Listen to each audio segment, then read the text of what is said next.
안녕하세요. 저는 김동생 연구실에서 실장 맡고 있는 최진수고요. 어떻게 지금 이 자리에서는 실장이랑 호칭보다 오빠, 뭐 형, 뭐 선배님, 그냥 우리 친구들보다 먼저 수능을 조금 먼저 본 선배로서 친구들에게 제가 조언을 해드리려고 이렇게 이 자리에 섰어요. 뭐 조언이라고 해서 크게 다른 건 아니고요. 우리 친구들 이제 오늘부터 수능 날까지, 그다음에 수능 전날, 그다음에 수능 당일날 뭐 어떤 식으로 행동을 해야 되는지 이미 겪어본 친구들도 있겠지만 한 번도 안 겪어본 친구들은 좀 감이 잘 안 올 거예요. 어떻게 해야 되나. 그래서 제가 조금의 조언을 드릴게요. 오늘부터 수능 날까지는 지금 촬영 찍는 이 당시 당일날로 기준으로 뭐 D-9, 9일 남았다고 하는데 9일 동안 공부를 열심히 하시겠죠, 당연히. 공부 열심히 하시겠지만 많은 점수를 올린다라는 생각보다는 자기가 여태까지 했던 것 중에 잘 몰랐던 거라든가 헷갈렸던 거 그런 거 위주로 정리를 하시고 하루에 모의고사 한 회분씩, 그러니까 전체 영역, 국어, 수학, 영어, 탐구 영역 전체 다 한 회분씩만 풀어주시고요. 그리고 채점하시고 틀린 거는 확실하게 고쳐주시고, 그리고 이제 한 회분 모의고사가 끝나고 오답 체크도 다 끝나셨다면 이제 각자 부족했던 부분, 뭐 영어 같은 경우는 잘 안 외워졌던 단어라든가 뭐 다른 영역은 제가 잘 모르겠지만 다른 영역에서 또 부족했던 부분 그런 식으로 정리를 해 나가시면 될 것 같아요. 그래서 수능 전날까지는 이렇게 쭉 한 회분씩 풀면서 부족했던 것만 정리해 주시는 대로 정리해 주는 그런 방식으로 공부를 하시고요. 제가 여기다가 이렇게 못 쓰는 글씨지만 몇 개를 적어봤는데 수능 전날 같은 경우에는 사실 수능 전날에 일단 수능 전날이 무슨 날이죠? 예비소집일이죠, 그죠? 예비소집일 날 가야 되냐 말아야 되냐, 그 학교를 가야 되냐 말아야 되냐 말이 많아요. 근데 뭐 가는 게 좋다, 뭐 안 가는 게 좋다. 근데 제가 딱 정리를 해드릴게요. 그 예비 소집일 날 이제 우리 학교 배정을 받았을 때 내가 그 학교를 안다. 그 고사장이 어디 있는지 정확히 알고 나는 가는 길도 완벽하게 숙지가 돼 있다. 그러면 안 가셔도 돼요. 사실 이게 예비 소집일 날 간다는 게 내가 어딘지 한번 궁금해서 가보는 그런 것이기 때문에 그런 경우에는 안 가셔도 되지만 내가 근데 이 학교를 전혀 모르고 알긴 하는데 실제로 한번 내가 가본 적이 없어요. 그래서 좀 어떻게 가야 될지 잘 모르겠습니다. 헤맬 것 같아요. 걱정돼요. 그러면은 그런 친구들은 가보시는 게 좋아요.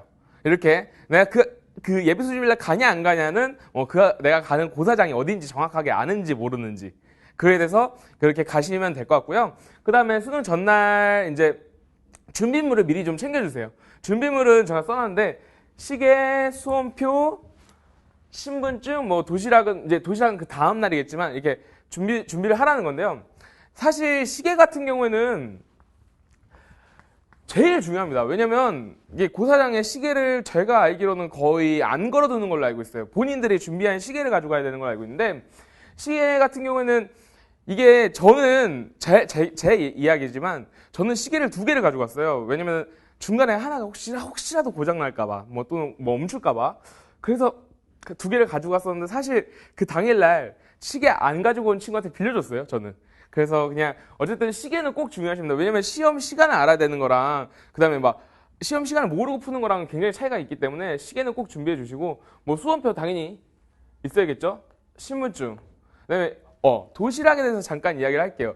이건 수능 전날에 챙기는 게 아니라 수능 전날에 부모님께 도시락을 준비해달라고 말하는 거겠지만 도시락은 여러분이 고민을 많이 하시는 걸로 알아요. 뭐 어떤 친구들은 그냥 김밥이나 뭐 빵 뭐 이런 거 사가시는 친구들도 있고요. 그리고 어떤 친구들은 부모님이 이제 소화 잘 안 될까봐 우리 이제 배가 더부룩하면은 잘 못 풀까봐 도시락에 죽을 싸주거나 사주시거나 그런 경우도 봤어요. 근데 사실 도시락 같은 게 먹는 게 되게 중요한데요. 저는 제일 추천해드리고 싶은 거는 그냥 평소에 먹던 거. 우리 학생들이면은 점심시간에 뭐 먹어요? 급식 먹죠, 그죠? 급식 먹고 뭐 다른 친구들은 뭐 다르게 해서 먹겠지만 그냥 평소에 제일 자주 먹었던 거, 그냥 집밥으로 생각하시면 돼요. 대신에 이제 거기서 이제 고기류를 좋아하시면 싸가되 많이 싸가지지 마시고, 왜냐면 기름기가 많은 음식은 소화를 잘 안 하기가 힘들기 때문에 고기류 같은 거는 조금 싸가주시고 그 다음에 나머지는 평소에 편히 먹었던 걸로. 저는 그러니까 이제 제 이야기는 저는 불고기에 미역국 싸갔어요. 부모님이 너 진짜 미역국 싸가도 되겠냐 계속 물어보는 거예요. 너 수능 시험장 미역국 싸가도 되겠냐. 나 먹던 거 먹을래. 나 미역국 좋아하니까 미역국 싸줘. 이래서 부모님 미역국 싸주셨는데, 그러니까 도시락 같은 경우는 이제 평소에 먹던 거가 포인트니까 꼭 그냥 그렇게 챙겨주시고, 사간 음식들은 아무래도 좀 불안하죠. 왜냐면은 이게 탈날 수도 있고 점심시간까지 가져가야 되는 거니까 조금 불안한 그런 게 있습니다. 그래서 그냥 집밥 위주로 싸가시면 될 것 같고, 자, 그리고 수능 이제 전날에 예비 소집을 뭐 학교를 갔을 수도 있고 안 갔을 수도 있고, 자, 이렇게 준비물을 하나씩 확인해보고 챙겨보고, 그리고 이제 공부 좀 하다가 마무리 공부를 하겠죠. 마무리 공부를 하다가 잠을 언제 들고 언제 일어나야 되겠냐, 뭐 이런 얘기 많이 하는데, 잠은 한 12시쯤에 일단은 누우세요. 그냥 누워. 내 방에서 누워, 일단. 잠을 자려고 노력을 해야 돼. 왜냐면은 12시쯤부터는 이게 사실상으로는 잠이 잘 안 와요. 저도 잘 안 왔고, 다른 친구도 물어보면, 나 잠 안 와가지고 어저께 긴장돼서 죽는 줄 알았어. 막 이런 식으로 이야기를 하는 친구 굉장히 많은데, 잠이 안 오지만 누워야 되는 이유. 내가 여기서 잠이 안 온다 그래서 자, 일어나서 막 책을 봐. 또는 뭘 해.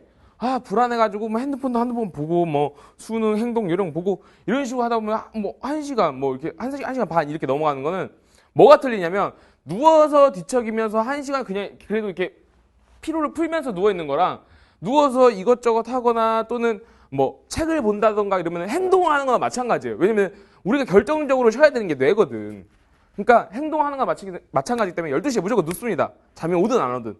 자, 그리고 당일날 너 누워서 이제 잤다 하고, 당일날 같은 경우에는 일단은 일어나는 기상 시간은 아침 6시로 할게요. 6시에서 6시 반 사이. 자, 왜 여기에도 이유가 있어요. 왜 그냥 말은 6시에서 6시 반에 일어나라 그러는데 왜 6시에서 6시 반에 일어나라고 하는지.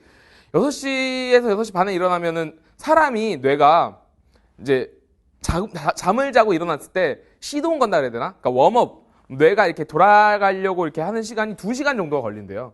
2시간 정도 걸리기 때문에 그래서 6시에서 6시 반쯤에 하는 거야. 그래서 6시에서 6시 반쯤에 일어나서 어저께 준비물 잘 챙겼나 보시고, 필기구도 챙겨 가실까 말까 고민했는데 필기구도 다 줘요. 수능 시험장 다 줘요. 안 가져가셔도 되는데 이제 뭐 불안하면 가져갈 수도 있는데, 제가 알기로는 컴퓨터용 사인펜, 흑색 연필 빼고는 다른 필기구를 사용하면 그것도 안 되는 걸로 알고 있어요. 네. 주의하시고, 그리고 이제 일어나서 뭐 준비물 챙기고 여기 수능 시험장 갑니다. 이제 가실 때는 제가 제일 많이 고민해봤는데, 수능 시험장 갈 때까지 내가 무슨 행동을 하는 게 제일 좋을까? 어떤 행동을 해야지 제일 완벽한 행동일까? 이건 정말 고민을 많이 해봤는데 하나밖에 없어요. 수능 시험장 가는 그 시간 동안은 영어 듣기를 들으세요. 한 회분만. 여러 회차 들을 시간도 없을 거고요. 한 회분이 한 20분? 뭐 문제만 빨빨 들어도 그래도 20분 정도는 갈 거예요. 그러니까 영어 듣기 모의고사 한 회분만 계속 쭉 듣고 가세요. 뭐 선정은 뭐 EBS도 좋고, 아니면 본인이 뭐 자주 많이 틀렸던 그런 모의고사가 있는 거를 한 회분만 챙겨가서 들으세요. 자, 여기서 왜 제일 그게 베스트라고 말할 수 있는 이유가, 수능 시험장에 들어가면 전자기기를 사용할 수 있다 없다? 없다. 설령 전자기기를 사용한다 하더라도 아침에 다 내야 돼요. 아침에 다 내고 전자기기를 반납하지 않고 소지를 하고 있을 시, 만약에 저가 이제 전자기기 아무것도 안 썼어요. 수능 시험장 가서. 아예 안 썼는데 나는 반납을 안 했어. 가방에 있었어. 근데 나는 가방에 있는 걸 꺼내지도 않았어. 근데 내 뒤에 있던 친구가 내 가방에서 내가 다른 교재를 꺼내는데 전자기기에 있는 걸 봤네? 그러면은 그 친구가 그 감독관실로 갑니다. 저 친구 전자기기 있습니다. 말을 해요. 그러면 난 뭐야? 난 부정행위로 실격이야. 끝. 1년 끝. 1년? 뭐 3년? 하여튼 끝.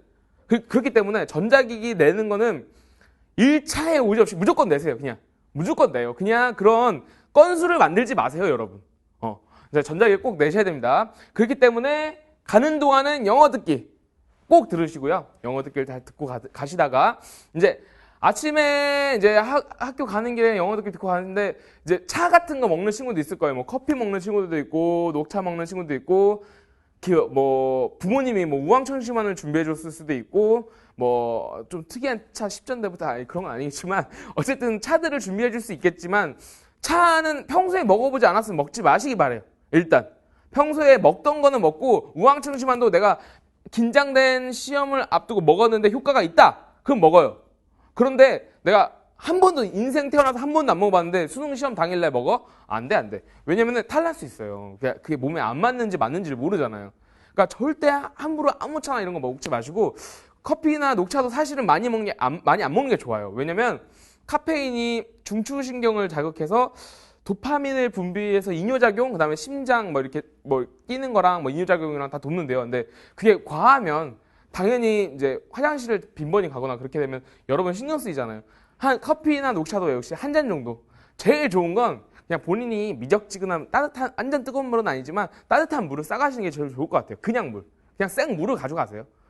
그냥 물을 가져가시고 자, 수능 시험장에 이제 도착했습니다. 당일날 도착을 했습니다. 이제 아침에 뭐 밥도 부모님께 뭐 인사도 하고 밥도 먹었고 뭐 따뜻한 차도 먹었고 근데 날씨가 좀 어떨까요? 수능 시험날 당일날은 아직은 네, 정확하게는 확인을 못 해봤는데 날씨는 얘는 항상 뭐 뉴스 이런 거 많이 나오죠. 아 갑자기 수능날 추위가 찾아왔다 이런 말이 있는데 요 근래 1, 2년은 수능날 좀 안 추웠던 것 같긴 한데 그래도 11월 중순이면 아침에는 엄청 쌀쌀해요. 요새도 엄청 쌀쌀하던데 그렇기 때문에 그리고 시험장에서 히터를 어떻게 틀지 뭐 또는 히터를 안 틀지 이거는 아무도 모르잖아요. 그렇기 때문에 그 포인트는 얇은 여벌의 옷을 여러 겹 입고 가시라는 거. 그게 포인트예요. 그래서 1교시 때는 추워. 그럼 가득 막 입고 있는 거야. 막 있다가 계속 입으면서 막 하다 보니까 좀 더운 것 같아. 그러면은 저도 일부러 보이려고 일부러 옷을 이렇게 입고 왔어요. 얇은 하나씩 벗어 하나씩. 나 더운 것 같아. 이거 하나씩 벗어요. 이렇게 벗고서 하시는 거예요. 근데 이제 점심시간 지났어. 이것도 더워. 이것도 벗는 거야. 이렇게 벗어요. 이렇게 얇은 여벌의 옷을 여러 개 입으라는 게 이런 뜻입니다. 여러분. 네, 눈으로 보여드렸죠. 이렇게 얇은 여벌의 옷을 여러 개 입고 가셔가지고 수능 시험장 거기에 장소에 맞는 온도에 맞게 옷을 입어주시기 바랍니다. 그리고 이제 1교시 국어 영역을 시작하기 전까지 수능 시험장 8시 10분까지 입시라고 해요. 근데 보통 여러분들 6시에서 6시 반 사이까지 일어나서 수능 시험장을 갔을 경우에는 뭐 그렇게 크게 7시 반 뭐 이렇게는 다 가더라고요. 그러면 이제 가서 무슨 공부를 하느냐? 전자기기 이제 안 쓸 거잖아요. 전자기기 안 쓰고 국어 영역 준비해 주세요. 사실 제가 타과목 같은 경우에는 제가 어떤 게 포인트로 공부를 해야 된다라고 제가 말을 못 하겠지만 국어 영역 같은 경우 그냥 여기서부터는 그냥 미라클 영어 연구소의 그 실장이 아닌 그냥 형으로서 내가 해본 그냥 노하우를 말씀드릴게요. 이제 국어 영역 같은 경우 시작하기 전에 뇌에게 내가 앞으로 지금 난 무슨 공부를 할 거야. 나는 뭐를 위한 머리를 쓸 거야. 국어 영역을 위한 머리를 쓸 거야라는 걸 인식을 시켜주는 작업을 해야 됩니다. 어떻게 하시냐면 많은 책, 많은 문제 가져갈 필요 없습니다. 뭐 문법 한 파트 중에 문법 한 파트랑 그다음에 비문학 한 파트. 그러니까 비문학에서 나오자 한 두세 문제, 세네 문제 이렇게 나오잖아요. 비문학 한 파트, 문학 한 파트. 이렇게 해서 한 파트씩만 봐주세요. 내가 평소에 좀 어려워했던 거 위주로 한 파트씩만 문제를 봐주시면서 풀어보세요. 그러면은 우리 친구들 같은 경우에는 문학 이렇게 하면서 시간에 내가 머릿속에 뇌를 이렇게 쓰겠다라고 하고 딱 이제 수업 1교시 이제 대망의 국어 영역이 시작됩니다. 자, 국어 영역 끝났습니다. 이제 잘 봤다 치고 그러면 각 쉬는 시간마다 화장실 가는 거 잊지 마세요. 화장실 꼭 가시고요. 자, 여기서 오늘 내가 말해야 될 제일 중요한 이야기 중에 하나인데요. 아까 내가 준비물 중에 시계를 내가 계속 중요하게 강조를 했다면 이번에 말해야 되는 가장 중요한 거는 이 1교시 끝나면 첫 번째 쉬는 시간 뭐를 절대 하지 말아야 된다? 답을 맞춰보는 걸 절대 하지 마세요. 수능 시험장에 나 혼자 갈 수도 있겠지만 친구들도 있을 수도 있어요.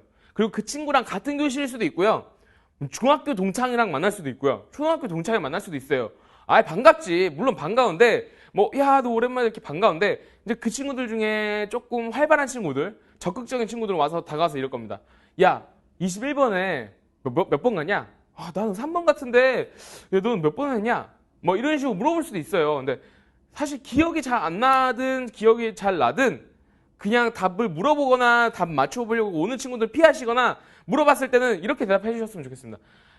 답을 안 맞춰본다고 일단은 말을 해주시고요. 근데 그럴 친구가 아니다. 그러면은 그냥 오늘 저랑 하나 번호를 정해가요. 그냥 나는 그냥 우리 한 친구들 한 2번 정도가 좋을 것 같아. 그냥 친구가 물어봐. 야, 21번 다 뭐 같아? 2번. 야, 그럼 27번. 그것도 2번. 28번. 2번? 뭐 하여튼 이런 식으로 계속 나는 그냥 모르쇠를 일관하세요. 왜냐면 자 봐요. 무슨 문제가 있냐면 이 친구는 4번을 했어. 나는 3번을 고른 거야. 이 친구가 4번이래. 그럴 때까지는 아직 괜찮아. 내가 맞는 것 같아. 이 친구 옆에 친구가 4번이래. 그러면 나는 뭐야? 3명 중에 2명, 4명이 나는 틀린 것 같잖아. 그럼 그 마음이 안 쓰일 것 같죠? 아니에요. 1교시 9학년 끝나 답을 맞히면 2, 3, 4까지 멘탈이 다 흔들립니다.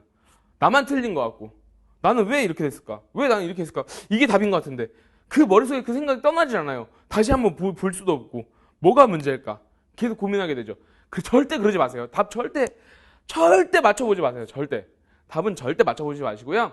저 같은 경우는 우리 친구들이 제가 했던 말들 중에 뭘 제일 기억을 했었으면 좋겠냐면 시계 챙겨가는 답 맞춰보는 거. 1교시 끝나고 저도 답 맞춰본 적 있었거든요. 근데 되게 안 좋더라고요.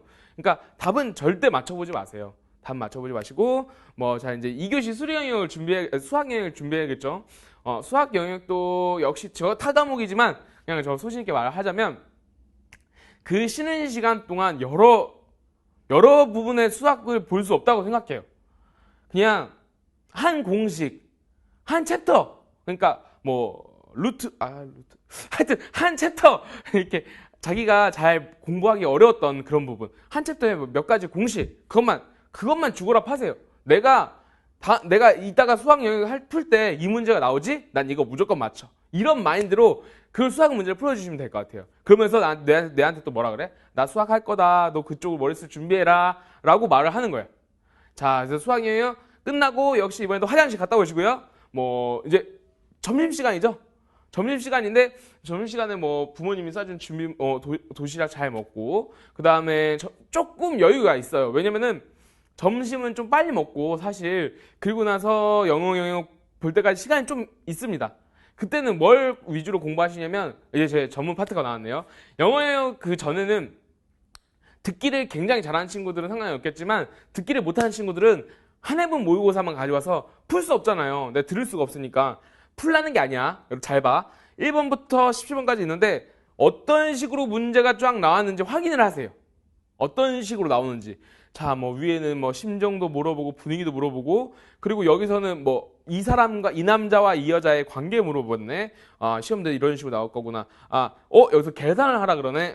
그렇지. 길 물어보라 그러고, 여기는, 얘가 이 여자가 말하는 주제를 알아보래. 오케이. 그리고 이 남자 뒤에 이어질 여자의 말들이 이렇게 나올 것이고, 이런 식으로 확인을 하세요. 머릿속에서 내가 쫙 그 이미지 트레이닝을 하는 거야. 이렇게 쫙 끝나면, 이제 그 다음 시간에는 영어 지문을 풀어보시는데요. 많은 지문 못 풀 거예요. 시간은 그 정도까지는 없어요. 한 2지문 정도만. 빈칸 어려워했다면 빈칸 이런 식으로 해서 빈칸 2지문 정도만 이렇게 해서 풀어보시는데요. 역시 이번에도 웜업을 하는 거예요. 빈칸을 풀어보시고, 그리고도 좀 시간이 좀 여유가 있다면, 사람마다 좀 다르겠지만 시간이 조금 있다면 잘 안 외워졌던 단어들 있죠. 내가 아무리 공부를 해도 이게 잘 안 외워져. 더럽게 안 외워지는 단어들을 내가 모아놓은 단어장이 있으면 제일 좋고, 아니면은 그냥 본인이 보던 단어장이 있으면 단어장을 보면서, 단어를 보면서 마음을 정리를 하세요. 자, 영역 시험 딱 봤다고 치시고 이제 4교시 탐구 영역 남았습니다. 탐구 영역 전에는 역시 여기도 마찬가지 계속 똑같은 얘기를 하는데 쉬는 시간 길지 않기 때문에 여러 걸 준비하려고 하지 말라고 제가 계속 말씀드리잖아요. 탐구 영역 때도 마찬가지예요. 내가 준비하는 게 많긴 하지만 이걸 다 써먹을 수가 없어요. 그렇기 때문에 한 챕터, 그러니까 이 탐구 영역도 한 챕터, 그러니까 한 개념이라 말해야지 좀 이해가 편하신가요? 이 개념 부분에 대해서 나오거나, 과탐이면 과탐에 대해서 어떤 한 부분, 그리고 사탐이면 어떤 개념들, 그런 데서 내가 역시 이번에도 마찬가지입니다. 내가 이번에 탐구 영역 내가 볼 때 시험지에 펼쳐서 그 부분에 관련된 문제가 있어. 없으면 좀 그렇겠지만, 없어도 괜찮겠지만, 만약에 있다고 했을 시에는 내가 그럼 100% 맞춰. 난 이거는 무조건 맞춘다라는 각오로 그 부분을 보세요. 그렇게 보시고 탐구 영역에 들어가시는데, 탐구 영역에서 제일 큰 문제는 뭘 것 같으세요? 사실 이게 시험지도 막 이렇게 계속 바꾸고 옆으로 내려놨다가 올렸다가 막 하는 거, 그런 것도 물론 정신 없겠죠. 그런데 제일 중요한 거는 탐구 영역 끝나면은 보통 이제 제2외국어 영역 보는 친구도 있겠지만 거의 수능이 끝납니다. 그때 거의 수능이 끝날 때는 마음가짐이 좀 달라지죠. 긴장감이 떨어져요. 긴장감이 떨어지면서 실수를 하는 경우가 굉장히 많습니다. 여러분, 탐구 영역 한두 문제 틀리면 등급 팍팍 떨어지는 거 아시죠? 그런데 내가 실수를 해. 그래서 실수를 해서 아는 문제를 틀려서 등급이 떨어져 봐. 그럼 어떻게 했어요? 정말 마음이 1등급, 최저 등급 맞춰야 되는데 2등급, 이 1, 2등급 차이로 여러분은 대학이 당락이 결정되는데 지금 긴장의 끈을 놓을 수 있겠습니까? 없겠죠. 탐구 영역은 긴장, 끝까지 긴장, 하이 텐션, 끝까지 긴장감 잘 유지하시면서 아직 수능 끝난 거 아니다. 끝난 거 아니다. 절대 방심하지 말자. 이런 식으로 해서 풀어나가시기 바랍니다. 그리고 수능 시험을 보는 도중에 이제 뭐 탐구 영역까지 끝났으니까 뭐 이야기 마치기 전에 수능 시험을 계속 보면서 만약에 시험이 좀 쉬울 수도 있어요. 이 문제가 좀 쉬워. 잘 풀리는 것 같아. 그러면은 나도 잘 풀리겠지만 다른 친구들도 잘 풀릴 거예요. 좀 난이도가 쉽다면. 그러면은 내가 여기서 할 수 있는 최선의 방법은 뭐예요? 뭐 모르는 걸 맞추는 거예요? 모르는 걸 맞추면 제일 좋겠지만 그거는 힘들고 아는 걸 절대 틀리지 말도록 노력해야겠죠. 아는 걸 절대 틀리지 말도록 노력합시다. 그리고 시험이 좀 어렵습니다. 난이도가 어렵고 내가 모르는 문제들이 많이 나와. 그냥 헷갈렸던 거가 많어. 그러면서 자신감이 떨어집니다. 그럴 필요 없어요. 왜냐면은 본인이 어려우면 내 옆에 있는 친구도 어려워. 그 옆에 보는 친구, 뭐 개똥이도 어렵고 뭐 영순이도 어려워. 다 어려워요. 다 어렵습니다. 본인만 어려운 게 아니야. 다 어려우니까 그런 불안한 마음 좀 안 가졌으면 좋겠어요. 나 이렇게 못해서 어떡하냐. 막 이런 식으로 안 갖고 내가 쓴 문제들 다 정답이다. 이런 생각을 가지면서 푸시기 바랍니다. 자, 이야기를 서서히 이제 수능 날까지 공부하는 방법, 수능 전날 준비물, 당일날 이런 내용들에 대해서 쭉 이야기를 해드렸는데요. 사실 이제는 많은 판을 뒤집기는 어렵습니다. 지금 이 시점에선. 하지만 여러분 지금 하는 이 노력들이 많은 판은 아니지만 실수를 줄일 수 있는 그런 1, 2등급 차이가 왔다 갔다 해서 여러분의 학교의 당락이 결정되는 지금 날들일 거예요. 자, 지금부터는 수능 시험 날까지 최대한 열심히 본인의 젖먹던 힘까지 열심히 해주시고요. 여러분 긍정의 힘 이야기를 많이 하잖아요. 긍정의 힘을 믿으십시오. 내가 할 수 있다. 내가 시험날 시험 1등급, 2등급 잘 볼 수 있다. 높은 점수를 맞을 수 있다. 라는 마음가짐으로 풀어주시기 바랍니다. 그리고 수능 날까지 또는 수능 날 같은 경우에는 저랑 김동영 선생님 그리고 미라클 영어 연구소 일동 모두 다 여러분을 위해서 기도를 할 거예요. 우리 친구들이 잘 볼 수 있게 모르는 거를 맞출 수 있게라고 하지 않아요. 아는 건 틀리지 않고 잘할 수 있게 마음의 짐을 좀 더 내려놓을 수 있게 기도하겠습니다. 영상을 여기서 마치도록 할게요. 제가 작년에 화이팅 외치면서 마쳤는데요. 화이팅 할 때 되게 좀 오글거린다 해야 되나요? 되게 좀 창피하더라고요. 솔직히 부끄럽더라고요. 그런데 내가 지금 부끄러워서 친구들이 점수가 10점, 20점 오를 수 있다면 부끄러운 거 아무렇지도 않을 것 같아요. 그럼 진짜 화이팅 하면서 마치도록 하겠습니다. 하나, 둘, 셋, 화이팅!